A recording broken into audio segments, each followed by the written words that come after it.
grande edizione nonostante il maltempo.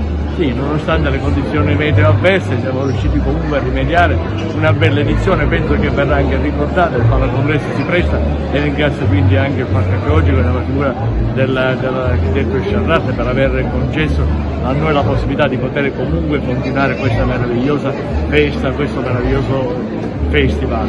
Ha vinto il Messico, secondo la Colombia e terza la Georgia, penso che sono anche meritati, anche perché la giuria popolare poi ha scelto così. Cosa porta dietro di questa edizione? Ma porterò un grandissimo ricordo, a prescindere i temi della pace che per ora sono importanti, porterò il ricordo di una grandissima manifestazione partecipata e voluta anche dalla città di Agrigento. Io quando ho sfilato venerdì durante la fiaccolata della milizia ho percepito proprio nei volti dei miei concittadini. Cala il sipario sulla 78esima edizione del Mandorlo nel Fiore è stata una grande manifestazione anche per Agrigento. Si chiude questa bellissima kermesse che è musicale, canora, e poi il folklore è quello che ha predominato, ma io mi sento di dire che questa festa del Mandorlo in Fiori di quest'anno è stata contrassegnata veramente da un abbraccio molto molto caloroso che il nostro territorio ha voluto dare a tutti i paesi partecipanti. Quindi loro tornano sicuramente a casa loro con un ricordo bellissimo della nostra terra, soprattutto del calore della nostra gente. Quindi questo è quello che ci inorgoglisce più di tanto.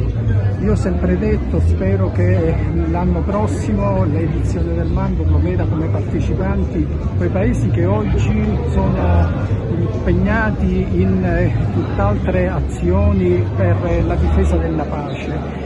E probabilmente, dico, io ci credo sempre, ci credo perché oggi è la giornata in cui abbiamo veramente suggellato questo abbraccio di Agrigento con tutto il mondo, con tutti i paesi che con noi seguono e perseguono questo obiettivo. Quindi bellissima giornata, è stata una settimana meravigliosa.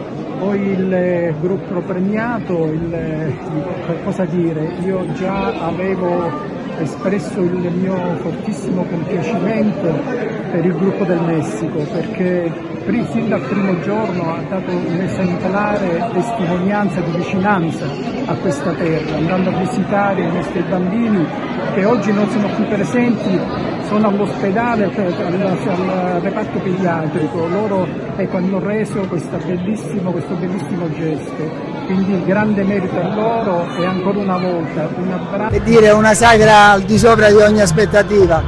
Il tempo ha funestato l'ultima giornata, ma ce l'abbiamo fatto lo stesso, con due spettacoli. La gente ancora non vuole andare via dal teatro, sentimenti di amore, di fratellanza, di pace non solo tra i popoli ma per la nostra gente. Credo che questa sagra abbia trasmesso